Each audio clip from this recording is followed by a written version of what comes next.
అనకాపల్లి జిల్లా అనకాపల్లి మార్చి 8న ఉత్తరాంధ్ర ఎలవేల్పు నూకాలమ్మ అమ్మవారి పునర్దర్శనం ఎమ్మెల్యే కొనతాల.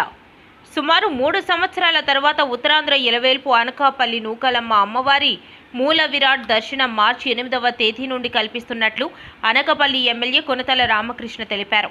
నూకాంబిక దేవస్థానం వద్ద జరిగిన మీడియా సమావేశంలో ఆయన మాట్లాడుతూ ఆలయ పునర్నిర్మాణం కోసం 3 సంవత్సరాల క్రితం మూల విరాట్ దర్శనం నిలిపివేసి పక్కనే ఉన్న కళ్యాణ మండప బాలాలయంలో అమ్మ దర్శనమిస్తున్నారు. 12 కోట్లతో ఆలయం పునర్నిర్మాణం పనులు పూర్తి కావడంతో ఈ నెల 8వ తేదీ నుండి దేవాలయం పునర్నిర్మాణ రాజగోపురం పసిడి కలశ ప్రతిష్టలు జరుగుతాయి.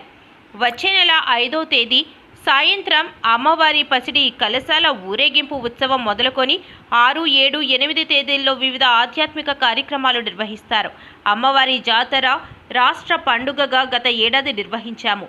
అమ్మవారి పునర్దర్శన సందర్భంగా ఈ ఏడాది మరింత ప్రతిష్టాత్మకంగా ఈ రాష్ట్ర పండుగ జరుపుతాము. రాష్ట్ర ముఖ్యమంత్రి, ఉప ముఖ్యమంత్రి, ఇతర మంత్రులకు ఆహ్వానం. భక్తులకు ఎటువంటి అసౌకర్యం కలగకుండా విస్తృత ఏర్పాట్లు చేస్తున్నాం. శ్రీ శ్రీ శ్రీ అనకాపల్లి నూకాంబిక అమ్మవారు ఆలయ పునర్నిర్మాణ కార్యక్రమం పూర్తయి కలశ స్థాపన వచ్చే నెల 8వ తారీఖున ఉదయం 10:58 ముహూర్తం నిర్ణయించబడ్డది. ఉత్తరాంధ్ర ఎలవేల్పుగా ఎంతో ప్రతిష్టాకరంగా ఈ ప్రాంత ప్రజలు పూజిస్తున్నటువంటి, ఆరాధిస్తున్నటువంటి దైవం తాలూకా ఆలయాన్ని పునర్నిర్మాణ కార్యక్రమం 2022వ సంవత్సరంలో మొదలై ఇప్పటికి 4 సంవత్సరాలు అయింది. ఈ పూర్తయి ఈ ఏడాది కొత్త అమావాస్యకి పూర్తి చేసుకొని మళ్ళీ అమావాస్య, ఉగాది ఉత్సవాలు గత ఏడాది మన గౌరవ ముఖ్యమంత్రి గారు చంద్రబాబు నాయుడు గారు, గౌరవ ఉప ముఖ్యమంత్రి గారు పవన్ కళ్యాణ్ గారు ఆదేశాల మేరకు రాష్ట్ర పండగగా కొత్త అమావాస్య, ఉగాది పండుగలను జరిపించుకోవడానికి అనుమతి ఇవ్వడం జరిగింది. ప్రజల సహకారంతో కమిటీ వారు అందరూ కూడా కలిపి ఎంతో వైభవంగా ఈ ప్రతిష్టను కాపాడే విధంగా ఈ కార్యక్రమాన్ని ఒక అనకాపల్లి పండగగా, ఈ ప్రాంత పండగగా, ఉత్తరాంధ్ర పండగగా తీర్చిదిద్దుకునే కార్యక్రమం జరిగింది. ఎంతో ప్రతిష్టాకరంగా నిర్మిస్తున్నటువంటి ఈ ఆలయం కూడా 8వ తారీఖున కలశ స్థాపనతో మూల విరాట్ పూజా కార్యక్రమాలన్నీ కూడా యథావిధంగానే జరుగుతాయి. ఈ తర్వాత ఈ కార్యక్రమం పడిశ కలశాల ఊరేగింపు 5వ తారీఖు సాయంత్రం 4 గంటలకు మొదలవుద్ది. 6వ తారీఖు నుంచి 6, 7 తారీఖులు ఇక్కడ చండీయాగం, ఇతర హోమాలన్నీ కూడా జరపబడతాయి. 8వ తారీఖున 10:58 పూర్ణాహుతితో మీకు కలశ స్థాపన కార్యక్రమం జరుగుతుంది. కాబట్టి ఈ కార్యక్రమానికి రావాల్సిందిగా మన గౌరవ ముఖ్యమంత్రి గారిని, ఉప ముఖ్యమంత్రి గారిని, అదేవిధంగా దేవాదాయ శాఖ మార్చుల వారిని, ఈ జిల్లా మంత్రి వారిని, ఇన్ఛార్జ్ మంత్రి వారిని అందరినీ కూడా ఈ జిల్లాకు సంబంధించినటువంటి శాసనసభ్యులు, అదేవిధంగా ఉత్తరాంధ్ర శాసనసభ్యులు అందరినీ కూడా పిలవడం జరిగింది.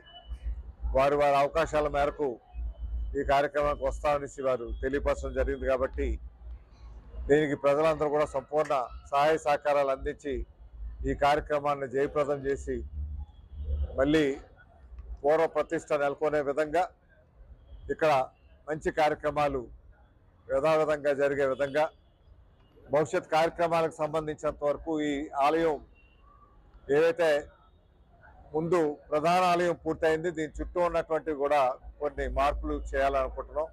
ఆ కార్యక్రమం కూడా బహుశా అన్నీ కూడా మొదలవుతూ ఉన్నాయి.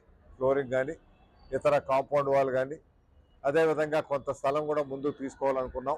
అది 24 సెంట్లు ప్రభుత్వాన్ని పంపించడం జరిగింది. వారు ఆమోదం ఇచ్చినట్టునే అది కూడా తీసుకోవడం జరుగుతుంది. నిత్య కార్యక్రమాలు యథావిధంగా కొనసాగే విధంగా ఈసారి ఎప్పటిలాగానే మళ్ళీ రాష్ట్ర పండగగా కొత్త అమావాస్య పండుగ జరుపుకొని 30 రోజుల కార్యక్రమం, నెల పండుగ వరకు కూడా సాంస్కృతిక కార్యక్రమాలతో కనుల విందుగా ఈ పండుగ చేయాలనేసి నిర్ణయించడం జరిగింది. కమిటీ వారు అనౌన్స్ చేశారు. కానీ ఆ 5 కోట్లు ఇంకా రాలేదు. వాటి గురించి ప్రయత్నం చేస్తున్నాం. టీటీడీ ఒక 5 కోట్లు అనౌన్స్ చేసింది. అది కోర్టు వివాదాలతో కోర్టులో డిపాజిట్ కాబడ్డది. అది కూడా కోర్టు అనుకూలంగా తీర్పు వచ్చింది. కాబట్టి ఆ డిపాజిట్ ఏదైతే ఉందో అది కమిషనర్ గారి పేరు మీద ఉంది. ఆ డిపాజిట్ ఇప్పుడు 7 కోట్ల రూపాయలు అయింది. ఆ డిపాజిట్ కూడా మళ్ళీ దేవాలయానికి అందజేస్తే అభివృద్ధి కార్యక్రమాలు చేయడానికి ఉంటుందనే విధంగా కమిషనర్ గారికి ప్రభుత్వానికి కూడా వినపం పంపించడం జరిగిందండి. దేవస్థాన నిధులే గవర్నమెంట్ ఫండింగ్ ఇచ్చారు, కానీ ఆ డబ్బు రిలీజ్ కాలేదు. తెలుగుదేశం పార్టీ హయాంలో చంద్రబాబు నాయుడు గారు ముఖ్యమంత్రిగా ఉంటుండగా అప్పుడు పేలా గోవింద సత్యనారాయణ గారు శాసనసభ్యులుగా ఉండి రాజగోపుర నిర్మాణ కార్యక్రమం అప్పుడు నాకు తెలిసి 2.5 కోట్ల రూపాయలు అనుకుంటా వాటికి రాజగోపురం కట్టే ఏర్పాటు జరిగింది. తర్వాత గత ప్రభుత్వంలో మిగతా కట్టడం కార్యక్రమం ఉంది. డబ్బంతా కూడా ఈ దేవాలయం అమ్మవారి తాలూకా ఆదాయం నుంచే కట్టింది